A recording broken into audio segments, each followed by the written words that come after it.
just listen.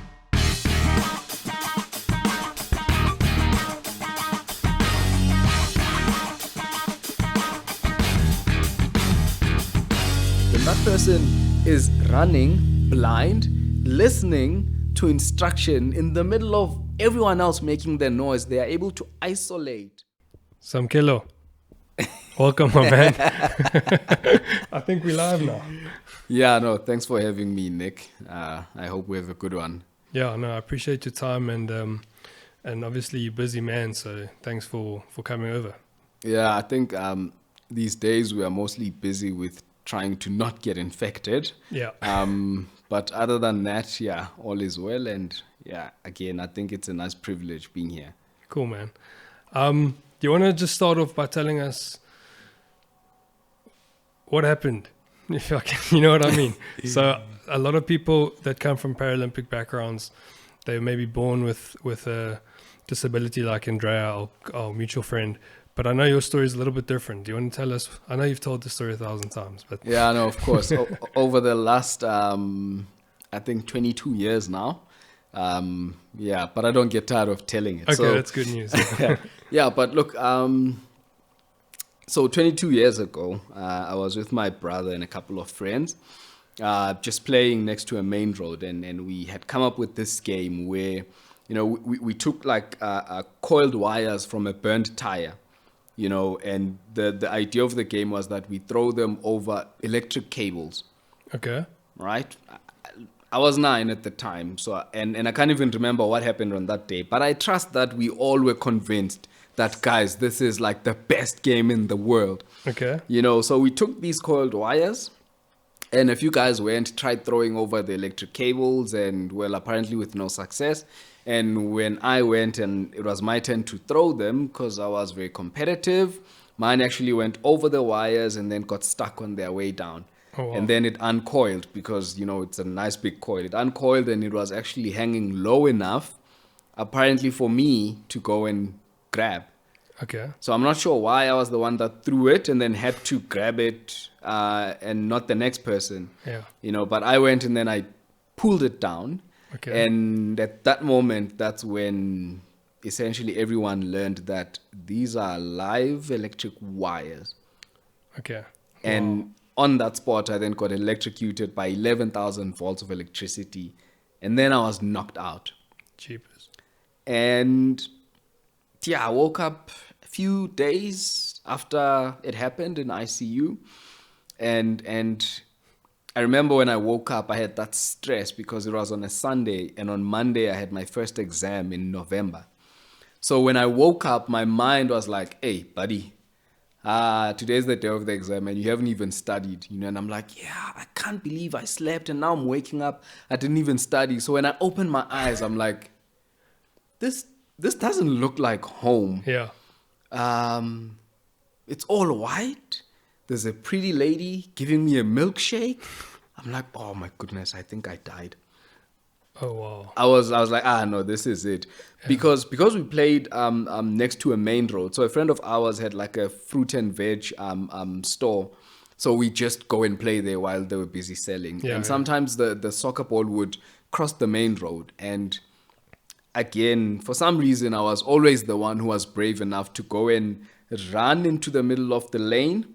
And then the cars would cross and then I would get the ball and then come back. And so I was like, my goodness, they told me that I was going to get hit by a car one day. And I think that happened. And now I'm dead. So you had no recollection of the accident? The last thing I remember was me sitting at home making lunch. And that was apparently 2 hours before the incident. Okay. And yeah, when I woke up, I was like, yeah, okay, cool. Heaven. Not bad. And then this nurse then gave me this banana milkshake. It was horrible. It was terrible. I'm like, no, this is Earth. There's no ways. I'm still alive. Yeah. And then I asked, where am I? It's like, no, you are in hospital. I'm like, oh, yeah. It must have been a bus that hit me because I can only move my head. Okay. So it's definitely something big. And I asked her, she was pretty, so it was comforting. Yeah. So I asked her, I'm like, what happened? I was like, oh no, you got electrocuted. You were playing with electricity with your friends. I was like, oh, thought I was smart enough to know not to play with electricity. What happened to my friends? Yeah. Oh no, you're the only one that got electricity. I'm like, what? Yeah. How is that even possible? It's like, yeah, sorry. But you'll be fine. Don't worry. Yeah. Enjoy the milkshake. And that's when I learned that I was actually then electrocuted. But in the background, while I was out, immediately after getting electrocuted, then my brother ran home by default. And then my friends also ran to their homes by default. And then called my parents and the neighbors, and then they came and took me to the hospital. And that's what then happened. So while I was there, I actually still had my hands intact. Yeah. And with some of the wires actually still stuck on the hands because they actually got burned into my skin and muscle. And so I still actually had it on me. And then I think maybe like 2 weeks later, then they're like, hey, for whatever reasons of electricity, this is actually eating away the meat, the bone, the skin, and it's actually going up your arm. And the only way to stop it is to amputate it. There's no treatment for it. Okay. And it's also actually happening quite fast. Yeah. So then... And you're 9 at the time, eh? I was 9. Okay. And I was like, okay, am I gonna live? They're like, yeah, no, you live just without hands, but you live. I was like, yeah, please do it. Let me not lose any more of what's already gone. Yeah. You know, then we had the amputation. And then I think then the real journey to recovery then started, which was like 9 months long. So talk us through that journey. I mean, you're a 9-year-old kid. You've just learned how to use your hands, basically. Now you lose them. So how do you go through that? Buddy, if if I can tell you that 9 months, it wasn't all that bad because a part of me was just looking forward to getting out and resuming life as normal. Okay. Because ultimately, to me, I was still me. There's no hands, but there's still the same things that I want to do. When I had hands, I'll continue to do them. I just need to figure it out. So I wasn't too concerned about, oh my goodness, but now I don't have hands. What are people going to say? Are my friends still going to be my friends? No, I just wanted to get better and get out. So again, the treatment at the hospital was fairly good. Public hospital, it was good. I had physio while I was in there. And I mean, it was in the burns unit as well. So I saw a lot of things where when I looked at them and I was like, yeah, I think I didn't come out as bad as that. So, and some of them would actually die. Oh, wow. Okay. You know, so it again gave you a better appreciation of it could be worse. You know, you could have been dead. You could have, you know, like your life would have ended right there and then. But here you are, you know, and you are still fairly capable of doing anything. So I think very quickly I then got used to the idea of not having hands. I just, obviously now being able to pick up a glass and drink water was like a new adventure. I just learned how to do this. You know, it's a thing. You know, it's a big thing for me. It's like a baby learning how to walk. Yeah. You know, and I just opened the door on my own for the first time. You know, so then life actually became more exciting because as a baby at the age of, let's say, 1 year or 11 months, whenever you start learning how to crawl and walk, it doesn't register in your mind. It doesn't excite you. No, it's an achievement for your parents, but not for you. Yeah, exactly. Because to you, there's just no appreciation of what it is that you just accomplished. Yeah. So for me at that age to then relearn all of these things, there was that appreciation of the accomplishment, you know. So then my life then became exciting because it was then about coming across new things, which I still do even to this day. Yeah. And when I conquer it, it's like it's my own accomplishment. Yeah. You know, so I nailed it, got out of hospital, and then I went into a school for special educational needs, and I saw even more disabled people. Yeah. And I was like, guys, really, life isn't as bad as I thought it would be. Okay. You know, because there's always someone who is in a much worse position than you. And that's what I learned at that age. And then, life continued. I went back home after that 9 months, and then I faced a new problem, which was my family being overprotective. Oh yeah, and it sounds like you have quite a personality that likes to take risks. So Yeah, big clash there.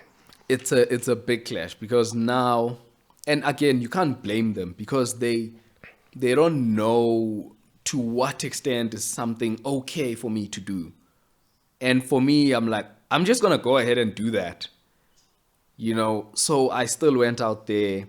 I went and I still played soccer, and they're like, dude, if you fall, your teeth will hit the ground first and your arms will follow. Just, don't do it. I was like, I am out there. So I went and I continued playing soccer. All the sports that I used to do before, I continued and I did them. And they're like, yeah, but boys are rough. They're gonna hurt you. I'm like, are you forgetting I'm also a boy? Yeah, There's still that. I'm a boy. It's just without hands, but it doesn't mean that I've now turned soft. yeah, If anything, I realize that everyone has gone soft around me, but I haven't gone soft. yeah, So it is then for me to actually show everyone and put them at comfort that, guys, you don't need to worry. yeah, But then if you do, that is your problem. I can't help you with it. yeah.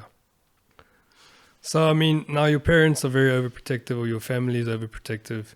How are the kids in your school? Or did you immediately go to a school for special needs? Yeah, no, I went to a school for special needs, and I can tell you now, kids are mean. Even when they're disabled Yeah, and they have a much worse disability than yours, they still mean. yeah, So that's just kids in general. They mean. So then I was like, well, I know how to be mean right back. So life was just normal at school. In the township, that's where things were different because then, now I'm the only disabled kid that Yeah. anybody knows. And I realized, there were some idiots, one of the idiots was actually brave enough to say to my face that, people like you, are only meant to be pitied. You serve really no other purpose in this world other than for us to feel sorry for you. Wow. I was like, oh, wow. I think you are too young to be thinking like that. That's probably what you hear from your parents. Yeah. But anyway, I take that point, and then I went home and I told my mom. What does your mom say to you, to a kid in that moment? Because at that age, I'm still a kid, like maybe 10, 11 years old, but I'm still a kid at heart, and I was like, mom, this idiot, his name was Daniel. I'm like, this idiot Daniel just said that I'm only meant to be pitied and everyone must just feel sorry for me. I serve no other purpose in this world. I was like, don't listen to that thing. He doesn't know what he's talking about. That stupid boy.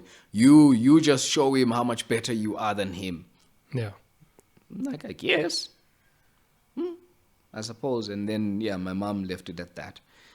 But then Daniel sort of comes later on in my life as I grow up and accomplish things, because I was always reminded of his words. And I was like, well, you were wrong. Yeah.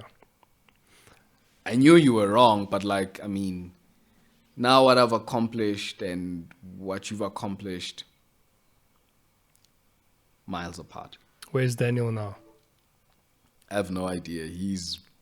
But nowhere near anything that I've accomplished. And this happened maybe I was like 11, maybe 12 years old, but every other time when I hit a milestone in my life, his words would ring a bell and be like, you are only meant to be pitied for. I was like, you were wrong, buddy. And I actually even wondered at some point, I'm like, why do I remember these words at every milestone? Maybe a little bit of what he said actually drove me to prove him wrong. Yeah. Or people like him wrong. Well, that was my next question. So what are those driving factors? Because beyond your athletics, which we'd get into, you've achieved so much more things and some crazy things that I've heard about. which I'll touch on now. But like, what are those driving factors? Naturally, I think I've always been a very competitive person. Like physically, every sport that I took part in, the aim was always to win. So the mentality never left me. It's only the hands that left. Okay. Right. So I think even with hands, I still think that I would have gone on to do some pretty amazing stuff with my life. Yeah. But it's just that without the hands, then the direction changed. But the accomplishments are still, in my opinion, good enough or great. So that's always been there, the strong mind, the will to be the best. And look, my parents, both of them never finished high school. So there's always that thing in my mind and my heart that unless me and my siblings take it a few steps ahead where the parents ended, we haven't achieved anything. So we can't now be a family of people who all didn't matriculate, because I'm like, yeah, but you didn't matriculate. Why should I pay attention to my schoolwork? Yeah. No, the aim is the parents have come this far because of whatever circumstances, but we now need to take it further. And for every step we go further than them, it's an achievement. So there's always been that as a driving force as well, to say, well, we need to reach places that they could never reach. Yeah. Because we have their support. So that also, I think, drove me to just go crazy with everything that I did. And then there's the satisfaction of knowing what you've put into something and then achieving it. Yeah. That champion feeling, it gets addictive. So you overcome the massive accident. You overcome the disability from that accident, which is quite a fundamental. I mean, I can't imagine not doing this. You know what I mean? Yeah. Without trying to sound ignorant, it's a fundamental. It's probably harder to adapt than losing a leg, is what I'm trying to say. Yes. You've overcome poverty and a lot of challenges that this country faced. And you then went and you climbed Mount Kilimanjaro, am I correct? Yes. And they told you, don't do it, it's stupid of you. Yeah, I had a lot of opposition there as well. And again, that's something that I learned when I left hospital, was that I'm always met with a lot of no's. No, don't do that. You shouldn't do that. And I was like, okay, maybe I'm just going to do it just because you're saying no. Yeah. So Kilimanjaro is one of the things that I was fortunate enough to take part in, because when we started the whole project with Children of Fire, I was a bit hesitant because my entire family was like, do you know that people die on Kilimanjaro? I was like, yeah. In the same way people die when they cross the road. Yeah. Actually, there's more of them that die when they cross the road or get in a car. So why not? Yeah, but then what if you die and you don't come back? I'm like, guys, there's so much danger just in my everyday life that I could get killed. Yeah. What's Kilimanjaro? Like, no, don't do it. And then as we were preparing, doing the training and whatnot, one of the tests that we had to do was to check your lung capacity, because there's less oxygen as you climb. So we need to check. And I actually grew up with a history of asthma as well until I was like 14 years old. Yeah. So they're like, yeah, no, your lung capacity isn't up to par. I was like, but I'm an athlete. They're like, yeah, well, look, I mean, everyone else here, even the kids younger than you, have got a much better lung capacity than you. Wow. So that actually means your chances of making it to the summit, essentially the lowest. And that drove you more, probably. Yeah. That did not sit with me very well. Yeah. That I was like, it's fine. There's the lung capacity issue, and then there's the mental issue. As of this day, as I was speaking to these guys, I was like, I've already made it to the top of that mountain. I've made it before all your people with their big lungs. No, but you see, it's a medical thing. I was like, I understand. But this is now what I'm telling you. This is what's now happened in my mind. Yeah. I'll come back and I'll tell you about it. They're like, oh, this ambitious thing with no arms here. It's fine, leave him. And true to that, I had that thing. Not that I was being competitive, because I can't exactly like walk faster than everyone else. Yeah. I have to take it easy, stick with the team, and do everything we told, because I'm not experienced in climbing. So we did all of that, and I think the first 5 days of the climb, it's physical, and yes, the good lungs and whatnot, it does help to a point. But for me, the day or the morning of the summit was entirely mental for me.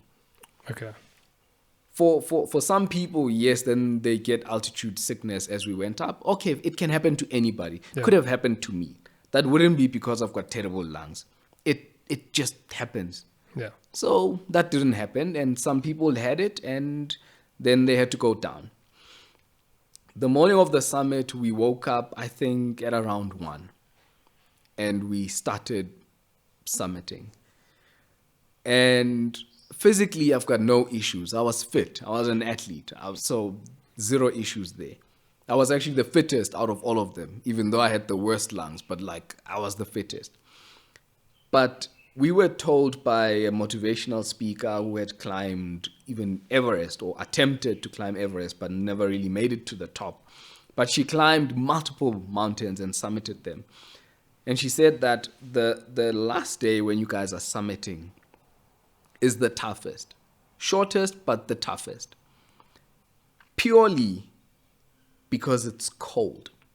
It's beyond freezing Okay. until the sun comes up. And yes, again, there's much, much less oxygen, but the biggest issue is the cold. If you can overcome the cold, you'll be fine. Yeah. You'll be climbing and you'll be thinking, but why am I even doing this? I can just go home and everything will be fine. These are the thoughts that are going to be going through your mind, and you just need to have a strong mind to overcome it. And that lady was 100% correct, because as we were summiting that morning, people just got easily irritable because they were freezing. And people would just throw their bags around and then they start walking down. Dude, come down. What is wrong? Yeah, we are not reaching the summit. It's so cold, so we don't even know where we're going. We're going to the top. Yeah, but you can't even see the top. Like, yes, but you've been climbing for 5 days. Just a couple of more hours. No, it's freezing. People would leave Wow. because it was cold. Yeah. As we went up, people start negotiating, and they're like, yeah, I don't know if these watches are even working. It's not possible that it's 4 a.m. Yeah. We've been climbing for a very long time. This is a trap. I'm going back. People left purely because they couldn't stand the cold. So how many in your group to start, and then how many at the end fall away? Look, at least 30 to 40% of the group fell away. Wow. Most of them on the morning of the summit. And we continued. For me, the other advantage was that because I don't have hands, there were less things to freeze. Yeah. While everyone was sitting there, Yeah. I didn't have that problem. Yeah. So then the group started breaking, because then we just couldn't stand the ones who were complaining about everything. So then the group starts breaking. And then there are the ones who are just going way too slow. So as the sun comes up, I've never appreciated sunrise like that. Yeah. But it was the most beautiful thing I've ever seen. And I've never appreciated sunrise like that, because it was a game changer. Everyone who survived sunset made it to the summit. Yeah. Just getting through that first part. That first part. And it was entirely mental. And then we made it. And then as we continued, then I think it was then just a fitness issue. But I was fit enough. So then I actually started breaking away from the group because they were having too many stops. And I understand you can walk like 20 meters and then you need a break. Fair enough, you're climbing. But I was like, I feel like I can go longer. You guys are making this harder than it should be. Yeah. And I left. And I went and summited. And then I was there welcoming the rest of the group as they were arriving at the summit. Wow. And again, purely mental on that morning. And then, yeah, the rest of it was physical. But it was a major, major achievement for me. So that mental that you mentioned, do you think that's something you had to have to finish, or is that something you got through all the climbing days and all the suffering you go through? Yeah, look, the climbing days, I think, taught me that it's fine, it's possible, it's not difficult. You know, I felt like I haven't reached the difficult part yet, you know, but when we faced the real suffering, the real difficulty, there was a part of me that said, we've been through worse. Physically, emotionally, mentally, we've been through worse. Plus, we were told it was going to be difficult. So what's new? Yeah. Apply what you know and just continue. Forge ahead. And it worked. Yeah.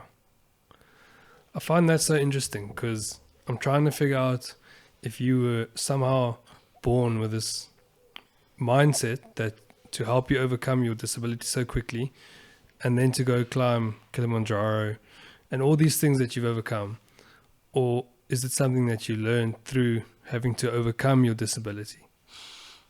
A lot of it, I was born with it. Is it?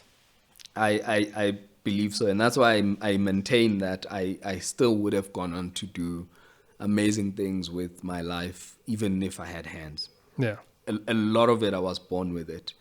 And the fact that I then became disabled then sort of, made it worse. Because now, whenever you want to do something, you have people doubting you. You have people telling you to not do it. Yeah. You have people telling you it's not possible. So all of that, for me, also what it's taught me over the years is how people often project their own fears on you. They look at a particular situation and they're like, there's no ways I could achieve that. Don't do it, Nick. Yeah. That is difficult. It's not possible. But I've learned that when I hear those words, all it means to me is that it's not possible for them, not me. So again, I'll go and I'll do it. And then some of them come back and they're like, we knew it. We knew you could do it. Yeah. I was like, really? You were the first one to tell me it's not possible. Yeah. There's that saying where there'll be nowhere when you're doing the work, but once you've become famous for the work, you're the first people to say, I know this guy. That, I mean, if I can tell you a funny story. I think when I was, 18, 19, I wanted to learn how to drive. And imagine if I was not even allowed to use taxis on my own to travel, because no, you must go with your brother, because they just wanted to make sure that I'm okay. Yeah. I'm like, but I'll be fine. I don't need my brother. Yeah. Imagine me now wanting to learn how to drive. Buddy, they were like, no. Do you know how many people die on the roads? I'm like, a lot. Especially around Easter and December. Your point is, do you want to end up like one of them? I'm like, if that's where my life was meant to end, that's where it's going to end. What's that got to do with me wanting to learn how to drive like every other normal human being? Then one of my cousins was also there making a case, and it's like, no, what are people going to say when you get into an accident? They're going to say that we allowed a person with no hands to drive. And I was like, huh. And also, I mean, how are you gonna drive? Yeah. So I was like, okay, fine, guys. Let's leave this whole driving thing. So And then you left it at that age, at 19 or whatever. I left them with it. Okay, I see. Yeah, yeah, It's fine. You know what? Let's just leave it. Let's forget it. yeah. Oh, thank goodness. Don't worry. You are gonna grow up to be very rich, and then you can have your own driver. He'll take you wherever you want to go. And I'm like, I believe that as well. Yeah. Then I went and I applied for driving lessons. After getting my driver's license, which I didn't even announce. So I got okay. my learner's license. Learners, I meant got my learners, and then applied for driving school, and then the guy who was gonna teach me like first looked at me. He's like, oh, you know when there's like a number of people sitting here, and they're like, okay, I have a lesson 11 until 12 o'clock, Samkelo. And then I stand up and he's like, Yeah. are you Samkelo? I'm like, yeah. Are you my instructor? He's like, yeah. And then we went out. We drove around, and when we came back, he asked me, who taught you how to drive? From my first lesson, who taught you how to drive? I'm like, it was my first time driving a car. Oh, wow. And he couldn't believe it. Yeah. And then I went and I got my driver's license. And after I got my driver's license, I then called my family and told them I've got my driver's license. But you'd swear, I don't know, I had finished a degree or something. Then I had family calling me, hey, we heard you did something incredible. Congratulations. Yeah. We always had faith in you. And I was like, oh, there we go again. Yeah. Always opposed to it. But when it's done, it's like, oh, wow. We never thought. But I think now they know not to doubt me. Yeah. They've learned over 22 years. Now I can imagine now no one doubts you. Don't do it. So, I mean, are you driving a manual car or automatic car? The one I'm driving now is automatic. But the first two cars I had were manual. I just got tired of Joburg traffic. Yeah. Yeah, well, that I think everyone can agree Yeah, with that. no, it's not worth it. Yeah. I saw a video, the first time I heard about you, Andrea showed me a video of you driving. And I just I was like, what is going on here? Yeah. Because he didn't tell me, so you had to kind of make sense of what you're seeing. And that was like the first time I was exposed to people with disabilities and that culture, that community, the Paralympic community, how they're just consistently taking on challenges that people say they can't do. I mean, no one's done what you've done. No one's gone and climbed Kilimanjaro with no arms, but small things. You just see them, their mindset's just different. And it's something I admire so much, is how that community is so positive about what about life and what's possible. Yeah, I think there's two groups in obviously that community. It's either you're going to thrive or you're just gonna die from it. Because if you take everything that people tell you is not possible, you will genuinely amount to nothing. And you then meet the stereotype of, oh, shame, but you are here so that we can feel sorry for you. In fact, we need to, let me see if I've got 5 rands or 2 rands to give you. Oh, wow. Because you then see some people with disabilities at a street corner or traffic lights begging for money. That's where they think we belong. I need to be somewhere begging for money, or I need to be hidden away at home or kept in some care center. It's just not something that they are able to comprehend easily, that I can be in the normal community or workplace doing the same thing as you are, but usually much better than you. It's so unusual for them. But you either allow the disability to take over your life, or you just own it and just nail it through life. Yeah. Well, I mean, it's very cool to see. And speaking to Andrea, and also spending a lot of time with him at the events, there's like you just see smiles. You just see people happy. Like they're doing long jump for the first time ever at maybe a nationals or a trials event or a province event, and they hardly make it into the sandpit. But when they get up, they're so happy. And I remember one day working at SA Champs, and I was raking the sandpit, and these guys would jump and be so happy, and I would stand there thinking, how can I be upset about anything if these guys can be so positive about life? It's really cool to see. You know, as disabled as I am, but like I'll have to be very honest with you. Go for it. Disabled people still shock me to this day with the things that they do. Yeah. I've, for instance, seen and I was staring at a blind girl on a wheelchair with a guide dog pulling her. Jeepers. And when I looked at her, I was like, no, there's everything wrong with this setup.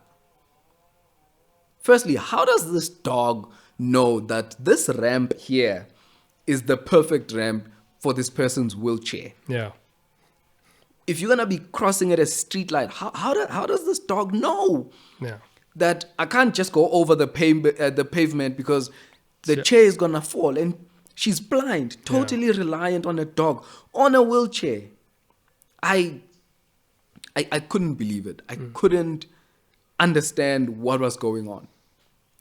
There's just so many things that disabled people are capable of that even I get shocked. If you think about a blind person doing long jump, there's so much that happens. That person needs to have so much trust on their guide who's standing on the other side of the pit to say that, come straight, run, left, right, jump. And they get it right. Yeah.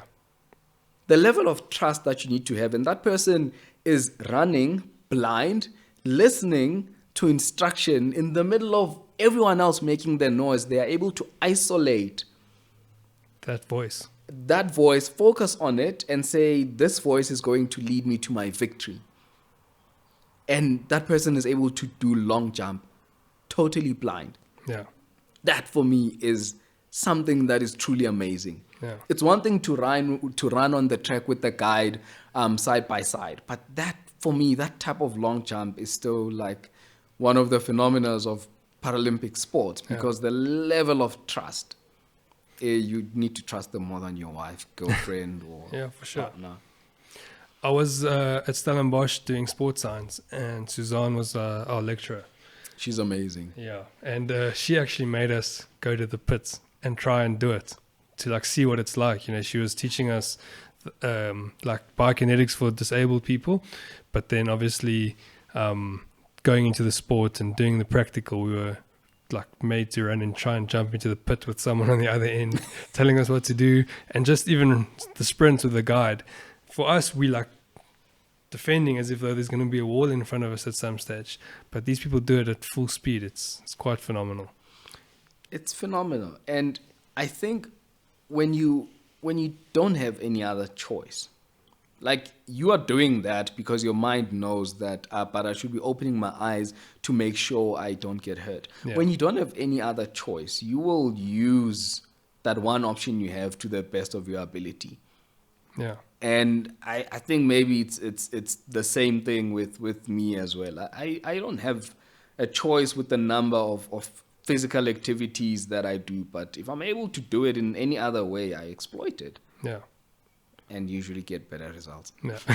Or maybe the results are like so colorful because it wasn't supposed to be possible. Yeah. So let's talk about your athletics a little bit. So what was your first big event? Was it an Olympics or was it like just nationals or world champs?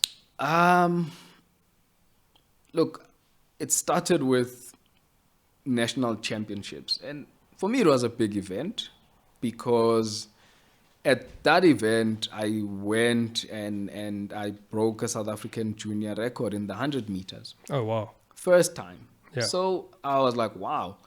I did put a lot of effort into playing soccer. And I think soccer also just taught me, at least at that level when you are young, that, you know what, not everybody has got the same drive to achieve as you do. You're a part of a team of 11 and not everyone is there to give 100%. So I always got frustrated that, but why am I putting so much effort into training when others just don't? We go and we play a game, and just because you lack discipline, Nick, now you got a red card. Now the whole team gets to suffer. Yeah. Why can't you just do what you're supposed to do? Don't you want this as bad as I do? Yeah. And yeah, the answer was no, not really. So I hated that about team sports. So when I went and I ran nationals for the first time and came back with a gold medal in the 100, a gold medal in the 200, I was like, wait a minute. How far can this take me? Yeah. And from that day on, I was 14. I then gave it my full attention. Yeah. And for every other competition, then I was like, wait, this Paralympics? Am I even worthy? You know, and I learned that, look, if I work hard enough, I can actually get my national colors. So I knew that now I'm the top junior dog, you know, because I've got the junior South African record. So what's next? You get into the seniors and then you break those records, you get those medals, but there has to be a next level. So that's where now I was like, okay, cool. Nationals is now my thing. I own it. But we now need to work on the ultimate goal, which is Paralympics. So that then became the ultimate goal, Paralympics. But then I need to go through World Games. I need to go through World Champs before I can make it to Paralympics. But I then set Paralympics as this is the main event. Which year were you aiming to go to? 2008. 2008 was Beijing. And I actually worked hard enough that the previous year in 2007, I qualified. And the following year as well, in 2008, I qualified for the Beijing Paralympics. And then I had stress fractures and I was out for a year. So injuries set you back? An entire year I was out. How do you overcome that mentally? All that work you've put in and things, and it's your goal, and then it's something out of your control, really. That was difficult. That was difficult, and I remember I even had like teary eyes when they said, yeah, there's the scan. These are stress fractures. It must have been around April or May that year. They're like, even though you've qualified, but let's say you are stubborn enough to continue between now and then, trust me, you will not be walking by August this year. Because I was already limping from the pain. Yeah. They're like, you continue, you will not be able to walk. So cut everything. I was there like fighting tears back. And when I sat down for a moment, I was like, I lost my hands and I didn't cry. And I am sitting here. Everything that I've worked so hard to achieve in the last couple of years is now down the drain, and there's nothing I can do about it. And the worst thing is that at least for about 3 months, not even jogging, just walk. Yeah. Wow. So I can't even go on the track and say I'm gonna put in like 10%. No, you give it time to settle down, to heal before you can even start running again. So not being able to run for that long as well, it drove me crazy, because I don't think I felt more freedom than being on the track and just being able to be me. Yeah. Me at my best was always on the track. Now you've even taken away that freedom. I would have used the track as a method of dealing with the fact that I can't run for the next 6 months to a year, but let me go to the track and run a little. No, you can't. Yeah. So I was sitting at home, and I remember my room overlooked the track. So every day Wow. I'd be there hearing the whistle from my coach, watching the guys training. For 3 months, I could not. And I think that was a very miserable 3 months of my life. But look, I knew I was working towards getting better and stronger and obviously preventing the stress fractures. But I was actually depressed.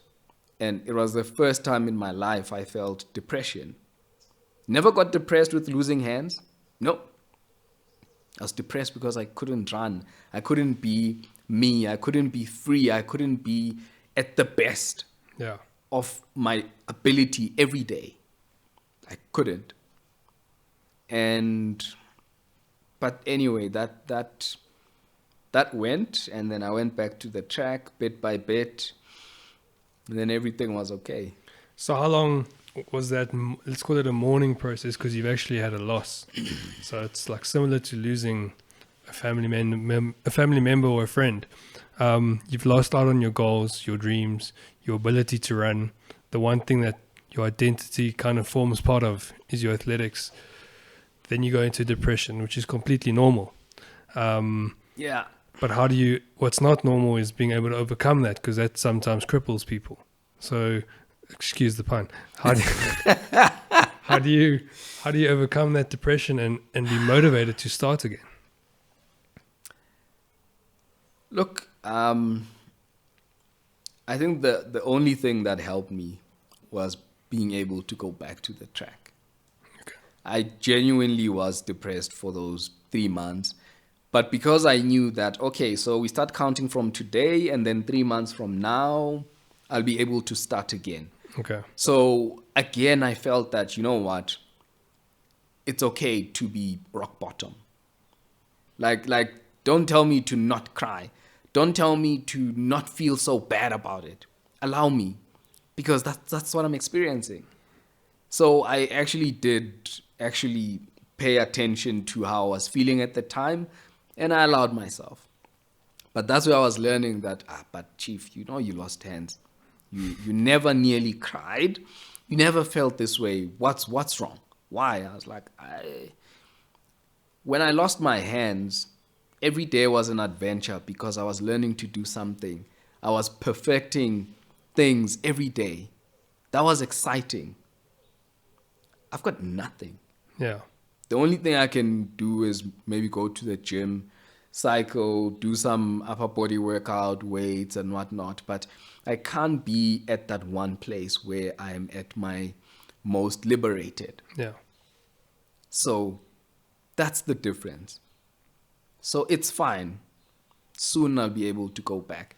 And also closer to the time, the excitement also starts to build up, and you start feeling that you are lifting out of that depression the closer you get to being able to go back to the track. And then when I went back, it was like a switch. Yeah.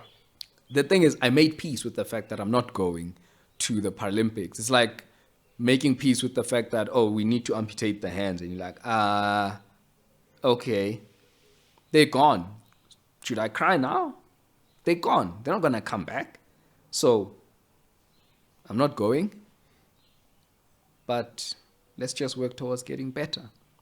Was this consistent self-talk, or did you have someone helping you through this process? A lot of it was self-talk, and then there was a point, because it happened twice. So it happened in 2008, where I missed out on Paralympics, and then as I got back into it, and then it happened again. I got stress fractures again in 2009. Okay. And then I was like, my life is over. So then I had a sports psychologist who was then helping me through all of these things, but I felt like I was just self-rebooting. Yeah. Like I'd sit, and as we talk, I'd be like, oh, actually, this isn't so bad. It was like, oh, you're my favorite patient. You just know how to fix yourself.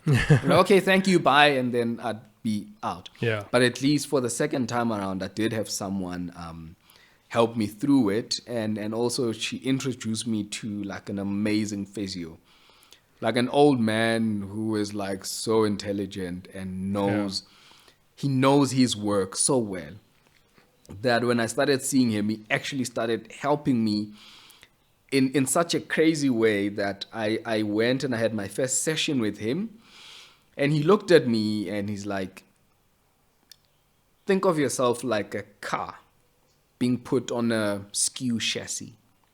Okay. That's you. And you're always going to be like that. Now, before we put on more power on the car, let's just try and work on the chassis and strengthen the skew chassis to be able to take on the power. Yeah. There's no point in trying to make you faster when we don't fix the main issue that's causing you to get your stress fractures. Your balance is out of place, and that's not because of you.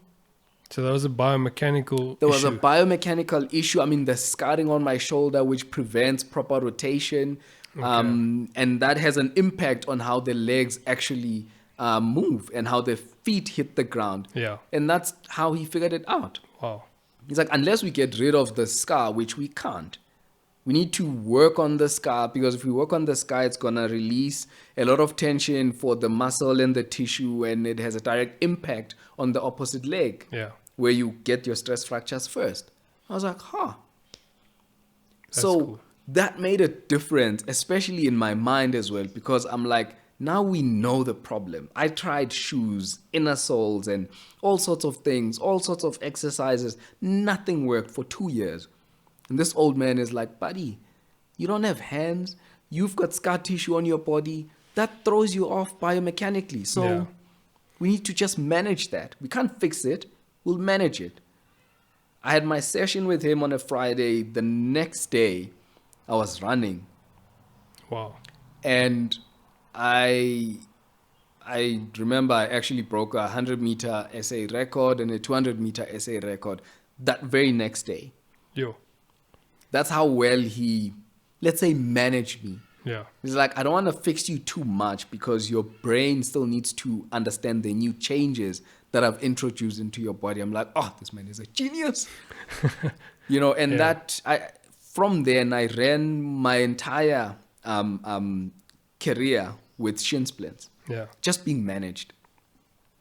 So I went through Commonwealth Games, World Champs, Paralympics with shin splints that were just being managed because we couldn't fix them. And that mentally made a big difference because I now knew the source of the problem. Yeah. And it was being managed. Well, what an amazing physio to try and understand you as a whole unit and not look at your feet or your knees or your hips for the problem, but go, well, what is this person's history? What is he dealing with? Even mentally, like you said, your brain needs to adapt to those changes. It can't just be a quick fix. And those people are so few and far between. It's actually terrible. Nick, and the old man passed on last year, and I was like, oh, what a loss. Yeah. But if you've dealt with disability sports in particular, that's where you learn that your knowledge and skills as a physio over an able-bodied person, you get tested when you have to deal with a person with a disability, because it can be the two of us I could be an arm amputee and it could be someone with underdeveloped arms from birth. Yeah. Those biomechanics are not the same. Although they're running the same class, maybe they're not. We are in exactly the same class, but if I have problems, you can't say this worked for Sam, should work for you. Or when an athlete tears a hamstring, it's because of this. No. You need to understand Sam. You need to look at Sam holistically. Yeah. And then diagnose and then come up with solutions. Yeah. And we lacked a lot of that in our disability sports. But I think with our physios as well and our doctors, like when they've worked with Paralympic sports, they will tell you this is the best bunch to work with. Because also it is so challenging from a professional point of view. You can't just come in and I'm going to work on your hammy. It's because you didn't stretch properly or your back is tense. No. And Andrea is cerebral palsy. He's got his own issues that can cause him his own injuries that you can't diagnose and treat the same way you treat mine. Yeah. So that understanding of the individual just solves so many problems in our sports, but it's also beneficial as well for the people working on us because you learn so much. Yeah. Well, I mean, you spoke about this now, but it's so unique because let's take Renee, for example, who's a single arm, single hand amputee. Yeah. And I mean, she runs with a, what do you call those things? Sorry. That prosthetic arm. Yeah. You don't use prosthetic arms, do you? I tried. Oh, you tried? I tried in 2011. Yeah. I tried, and that old man physio, his name was Vili. He said to me from day one when I was like, they've come up with this idea that I need to try prosthetic arms. It's going to help me with my training. And he's like, I agree. That's going to be brilliant. Just not a year before Paralympics. Okay. I'm like, yeah, well, if I work hard now, he's like, buddy, you grew up without hands. You have conditioned yourself for so many years without extensions. Trust me, doing it now will require your body a couple of years to adapt. You don't want to be experimenting a year before Paralympics. I was like, So then I ditched them and went back to running without arms. Okay. Because you can't ignore that fact, actually. Yeah. My body has fully developed without arms or the extension of arms. I can't introduce that in the last minute. Yeah. Because it's also got to do with your brain. Hey? The height at which you raise your hands will change if you have the prosthetics. Exactly. Your body needs to develop as well and be strong enough to know how to deal with the additional weight at full speed. Yeah. That's not something that happens over a few months. Yeah. So then 2008 you can't go. 2009 you get stress fractures again. Commonwealth Games was in 2010. Paralympics 2012. Talk us through that part of your career. So 2010 was good because now I knew that I was broken and I was forever going to be broken. I just needed like service and maintenance, which I had a mechanic who knew how to service and maintain my body, and at least I was also teaching other people on just how to just learn to just study the individual and then come up with, suited or tailored solutions. So then it was good because then I at the end of 2009 we had World Games. Yeah. Got there, I was like owning it. I was doing well. It was somewhere in India. Then the following year, and this is the messed up part, right? There are no Commonwealth Games for Paralympians. Yeah. What they do is they invite a particular class to come and run the 100 meters, the 200 meters, and do whatever other events. They invite you. Like 2 or 3 events in the whole thing, So you don't then get to prepare for Commonwealth Games because you don't know if your class is going to be selected. Or at least it was like that back then. Yeah. So, I wasn't prepared for Commonwealth Games, but like 2010 was like my best year. The fastest times I ran came out of 2010 because I was like a well-oiled, well-serviced machine. Yeah. And I mean, I broke my records as usual. I was surprising myself. National championships, I was killing it. And then around May, I was then told that I've been selected to participate at the Commonwealth Games. I think it was in October that year. Okay. And I was like, yes, of course, I'd love to. But it's October. I'm a student. 3rd year at the time. Yeah. I'm a student. I'm meant to finish my degree the following year. Oh, something's got to give. Yeah. And then I looked at Commonwealth. I'm like, this is a once in a lifetime, literally a once in a lifetime opportunity for me. School, yeah, I can always come back. And also, it was the World Cup. Yeah. So our exams were now much earlier in May so that they don't interfere with the World Cup. And then I now had to start traveling and doing international competitions as well in preparation for Commonwealth Games. So like school took a backseat. And I was out there killing it, Europe, doing my thing, being that star and going into Commonwealth Games, getting a silver medal in the 100 meters. And, yes, I was second, but like locally it was, champ, yeah. I'm like, yes, Yeah. I'm the best. So you got silver Got medal. silver medal in the 100 meters.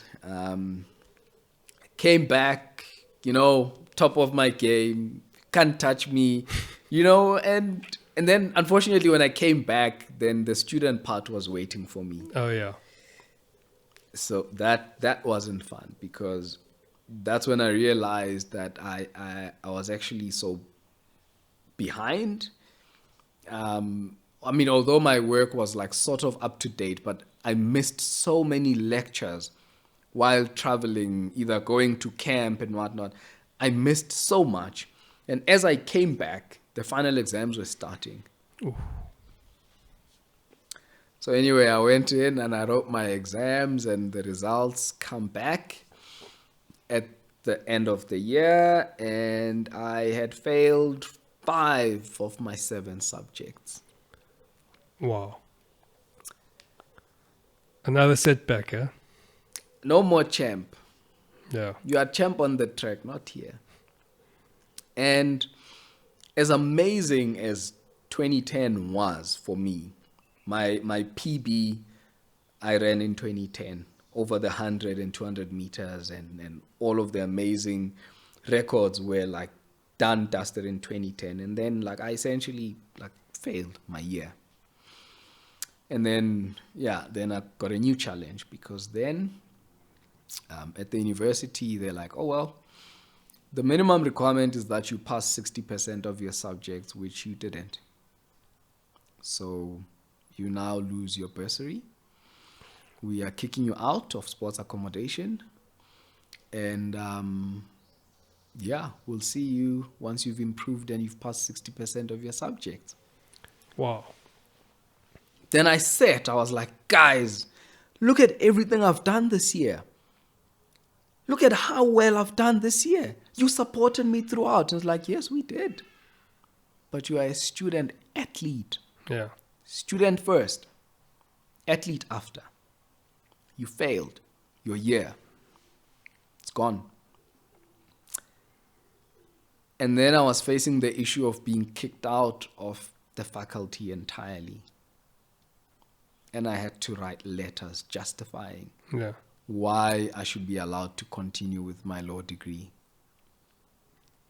That was not fun because I did not see it coming. Yeah. I think I had taken the success as this is like it, when I'm at this level, I can only do better.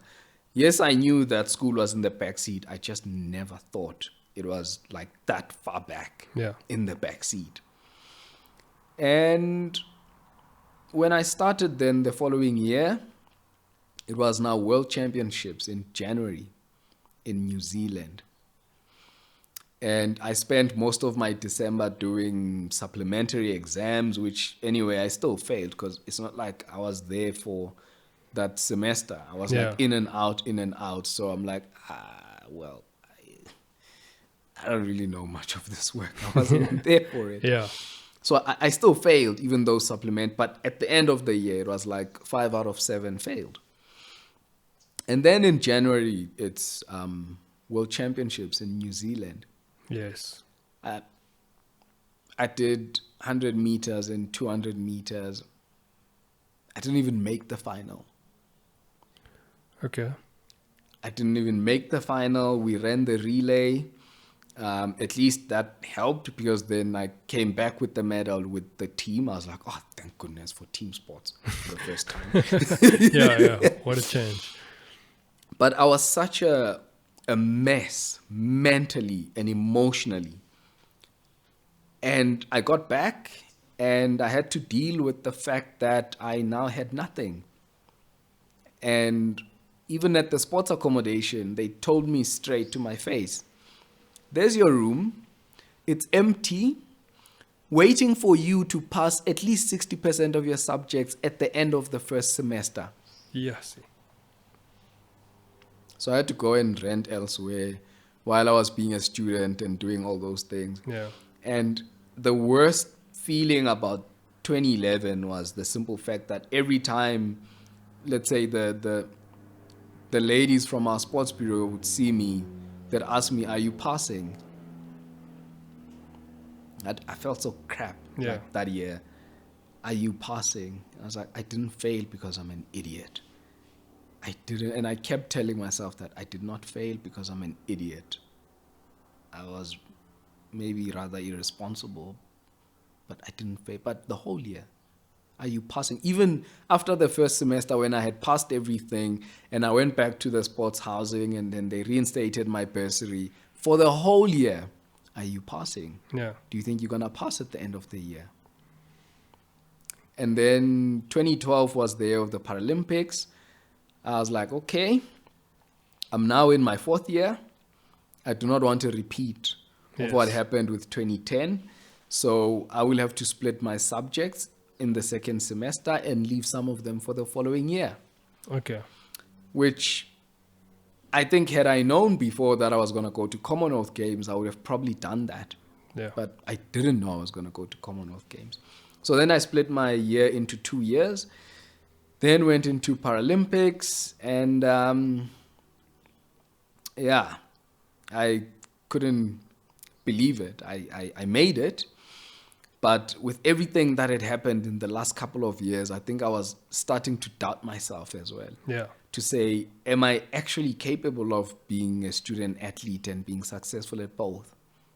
Because the first time I was faced with the real challenge of being a student and an athlete, I failed. So I had to do it and get it right the second time around. Yeah. Which I did. We got to the Paralympics. Amazing. I was like, geez, from 2004, I had this dream of making it to the Paralympics, and I made it to the Paralympics. And when I got there, I tore a hamstring. Oh, my word. A week before my first race. And then they're like, okay, that's it. You can go home. It's torn. You're out. Yeah. I was like, there's no ways. I can't. I'm here. This is London. I'm here. And they're like, yeah, but your hamstring's torn. And I told them, race, but you're not going home. I told them, like, guys, I'll run the relay because I can only do one proper race, and then that will be it. So let me run the relay. There are no heats, so it's a straight final. Let me run the relay.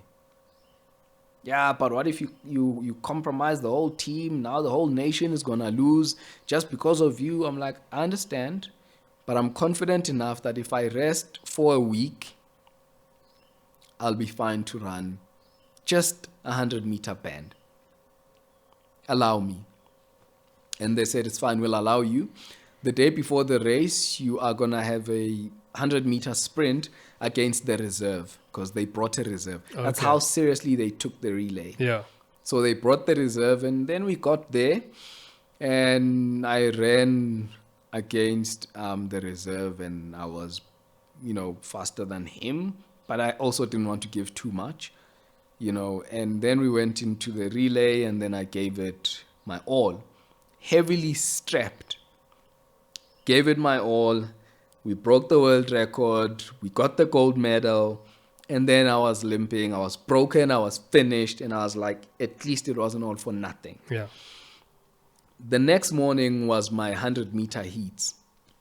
And I was like, I'm going to go run the 100 meters. They're like, you can barely walk, buddy.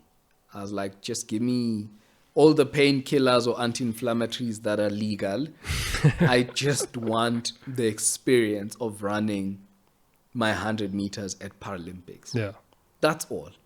Even if you come last in the heat, you just want to go for it. I just want to be there and do it. So they gave me anti-inflammatories. They strapped me again. And I went and, I mean, I was at peace. I knew I wouldn't even go that far. And I was there and I ran my 100 meters with a smile, as painful as it was, but it was a smile that I made it. I had a dream. I worked hard. I achieved it. Circumstances might be slightly different, but I am here. And I ran, I don't even know if I was last or second last, or I don't even care. Yeah. But I ran my 100 meters and I was like, my goodness. I was in such good shape that had it not been for that torn hamstring, I would have medaled.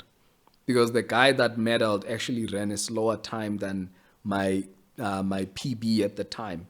Okay. Not even PB, my season's best. Yeah. But I was at peace.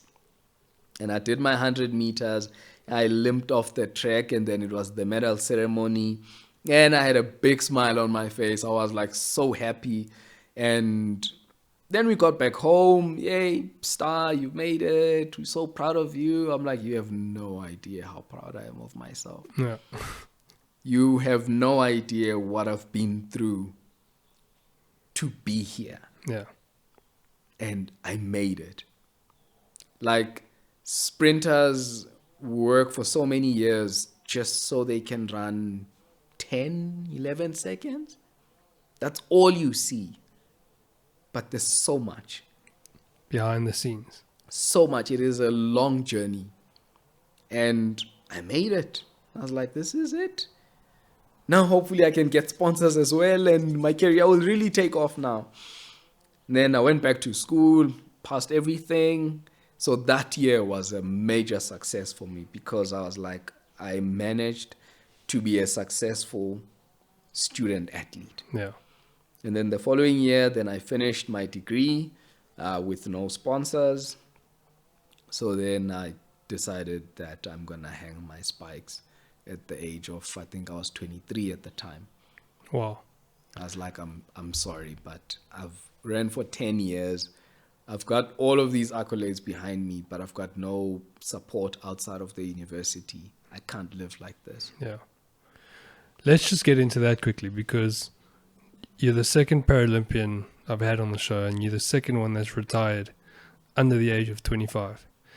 And both of you allude to not having the financials backing and support either from SASCOC or private sponsors. What is the issue with that? Why are we lacking so much? I mean, you were in the top three you were world record holder with the relay, and the top 3 in the world in your category. So, I mean. Right. So from a SASCOC point of view, you have to understand that SASCOC runs all Olympic sports.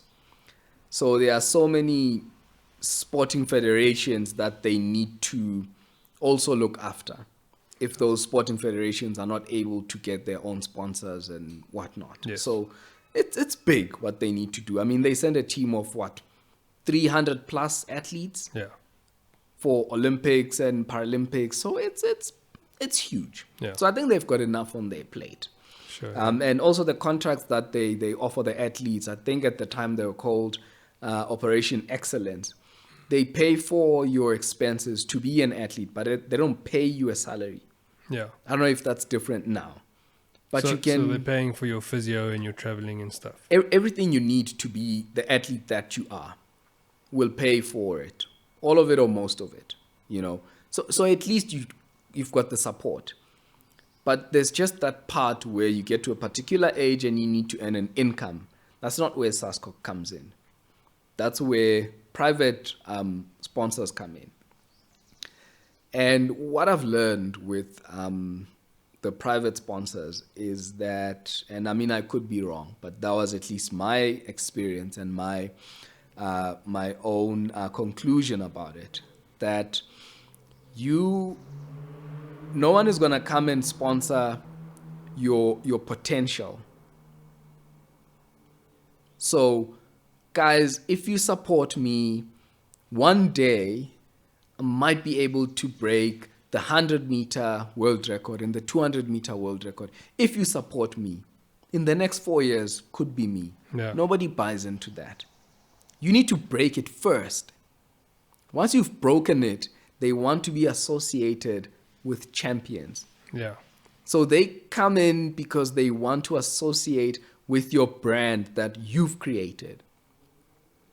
So we did create it. Was there something wrong maybe with Paralympic sports?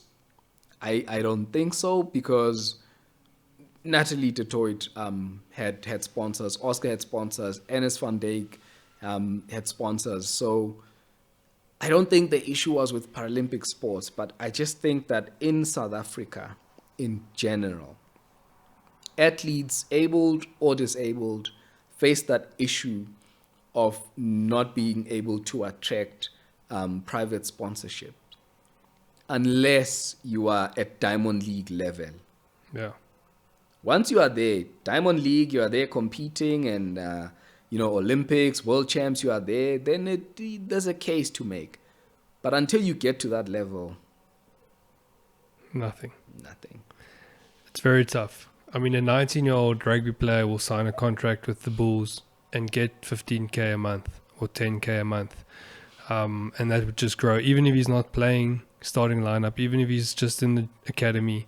But there's no option like that for you. So it's survival. It comes down to survival, doesn't it? Yeah, absolutely. And unfortunately for me, that's why I decided to leave, because I felt that what more do I need to do as an athlete over and above a Commonwealth medal, World Champ medal, Paralympic medal? What do I need to be Miss Universe? Do like Universal Paralympics, or Yeah. like there's nothing above Paralympics. Yes. So what more do I need to do? And also the reality as well that we had to face, and I said it as well to Andrea as well, was that look at our sport.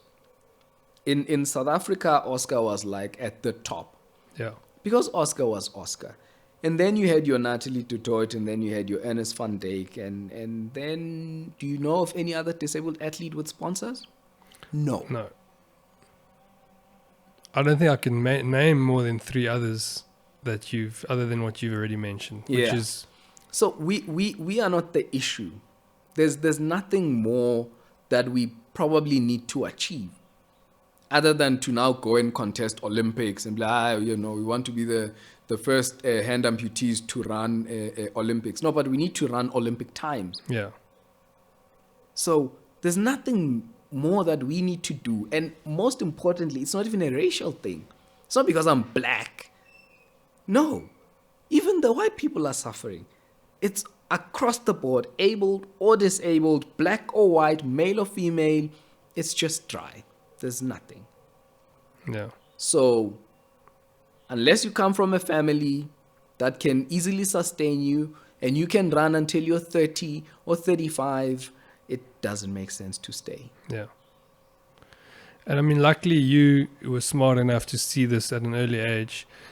You're a qualified lawyer right now, which is amazing. And you've set yourself up.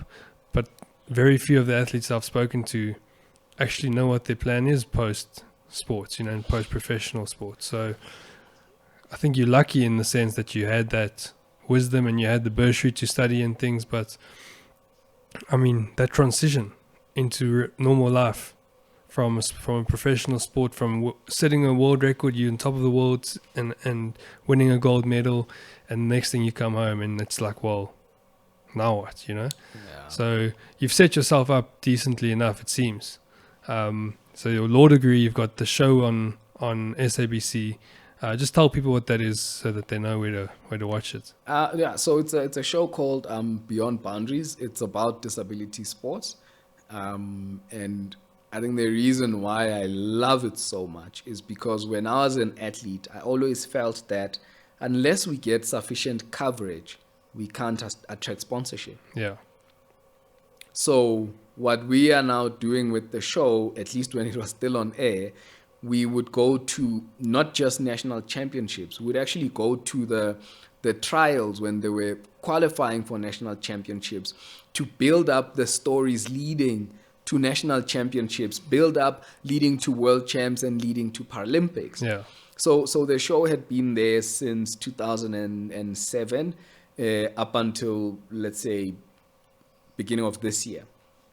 There are no Paralympics, so there's nothing to tell. There's no sports, so There's no sports. But why I love the show so much is that I'm then able to give to so many other athletes a platform to tell their stories in the same way that I wanted to be able to tell my story, but there was no one.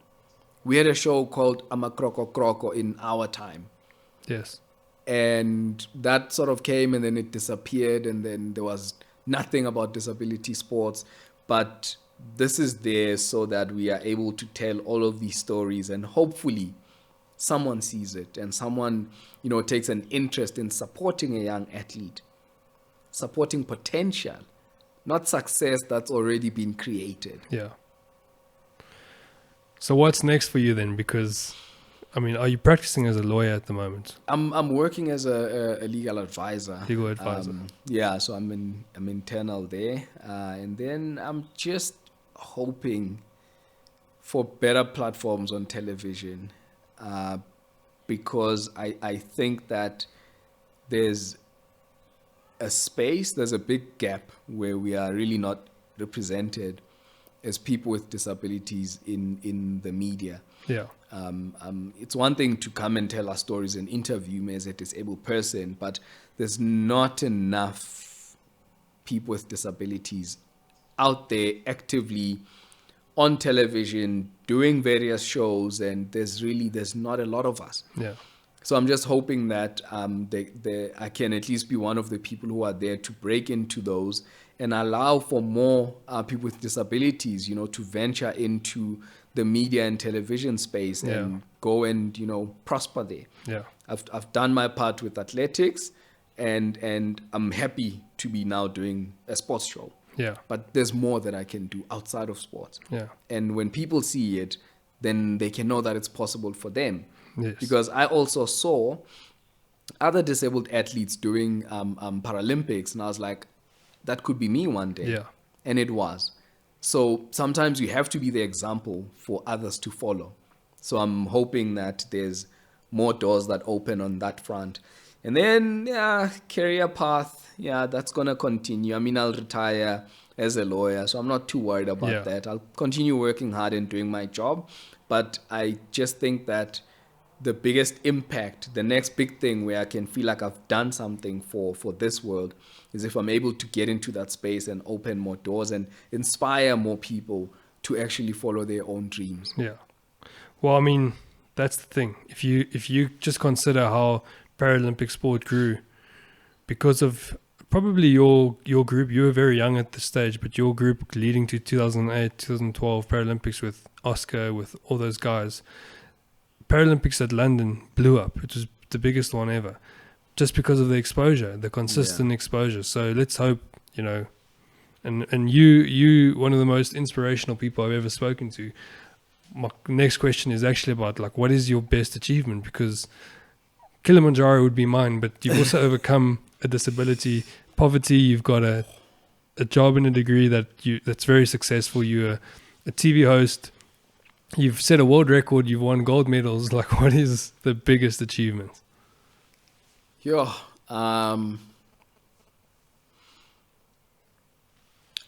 honestly say that my biggest achievement is that Paralympic gold medal.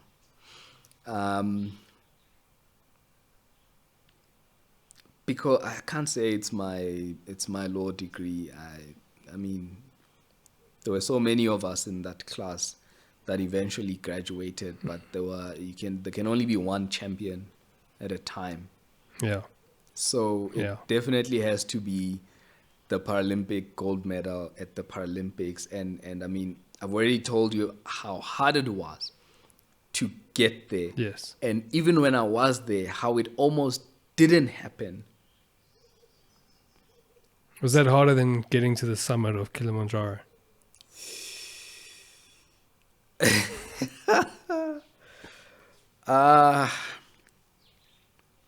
No, the Paralympics one was a lot harder. I worked for 4 years. Yeah.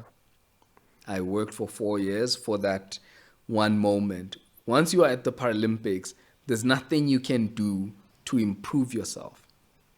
All the work has been done. Yeah. You just now need the moment, and then you just strike. Kilimanjaro, yeah, it was maybe a couple of months preparation, but because I was already fit and I was an athlete, it was easy. But also mentally, I was already strong and I was prepared and I was already at the top of the mountain.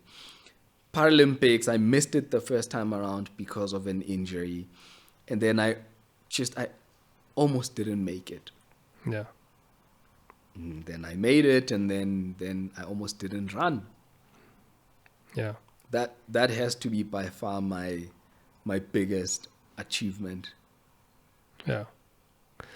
I want to move on to some quick fire questions. And what I normally do is I just ask some guys on Instagram or whatever, this is the guy coming on my show. Do you have some questions? And obviously some of our mutual friends jumped on that board, so I'm going to have to answer some questions that you might know exactly who they come from. Oh. Okay.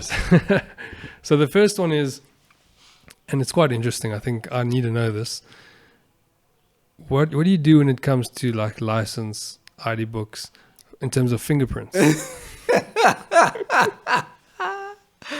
Yeah, I think I know where that might come from. There's only one idiot friend who can ask something like that. Yeah. There are no fingerprints Yeah. on my ID book or my driver's license. So what biometrics do they use? Buddy, it says no print. Is that all? No print. So when I remember getting my driver's license card was such a mission because I did not provide fingerprints. Yeah. And they're like, no, this isn't valid. We need fingerprints here. And I was like, should I maybe get my dad? Yeah. Can we use my dad's? Because I genuinely can't provide you with fingerprints. And I had to get a doctor's letter confirming that I don't have hands. It's weird that you need a letter. I'm sorry, but it's... So then I had to go to the doctor and they're like, Samkelo, how are you? What can I do for you today? Are you sick? No, I just need a letter. What letter? That says I don't have hands. Yeah. What if I just tell you don't have hands? Then you don't have to pay me. You don't need Like, I'm not the issue. It's the other people that just need to be convinced that what they see is in fact what is in front of them. So I need that letter. Have you had problems when you've been pulled over, or have you never been pulled That's over? always been the fun part. Is it? To date. Even today, that's still the best part. Yeah. Depending on the mood, I can either fool around with the Metro Police or just comply. But it's always been the fun part, especially being stopped at night, because then for them, it's also like, what did I just pull over? Yeah, It's like, now ghosts are driving. You see this thing of working midnight, and now people with hands are driving cars. That's always the best. Okay.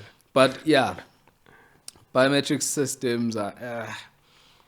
I've been to places where it requires like genuinely your fingerprint to access the building, and I remember one of the camps we had, the hostel where we were staying, the gate was like a biometric one, and they wouldn't give me the pin. There were still numbers, but they wouldn't give me the numbers. Yeah. So I had to make sure that I've got Andrea by my side Yes. the whole time. If he wasn't there, then I'd sit at the gate waiting for someone to come in or out. Yeah. Not fun. Jeez, small struggles that we don't understand. Wow. And then like overseas, is there a system that they use maybe in Europe or in the US that we don't have yet? Biometrics, like maybe your a scan of your eye or whatever. I don't know. I don't know if they would use that for access. I mean, unless they are hiding like the secret to the ingredients of Coca-Cola or something. Yeah. You probably have to give all sorts of biometric identity, but I don't know what they do. For me, the solution has always been simple. If there's numbers there, give me the pin. Yeah. Let everyone else there press and put their fingerprint. Just give me the pin. Yeah. Or maybe a card. Something. Yeah. I always made a thing about it as well. If you don't want me here, just tell me. Make guys feel guilty then. I was, no, it's fine. We'll give you the pin. But it's just for you alone, okay? Like, Uh-huh. So that's how I get around with that. Yeah. How do you or what has been the biggest challenge in terms of adapting? So, as a 9-year-old kid, up until now, has it been driving, eating, getting dressed? What has been the small thing that's been the biggest challenge?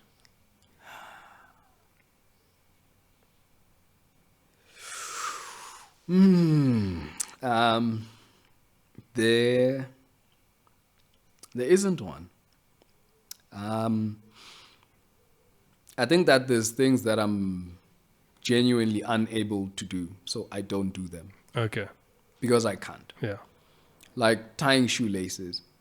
I can't tie shoelaces, so Yeah. I'm not gonna try and no. So I just buy closed shoes, or like I get my shoelaces tied up and I just slip in. So like my work shoes, for instance, just they don't have shoelaces.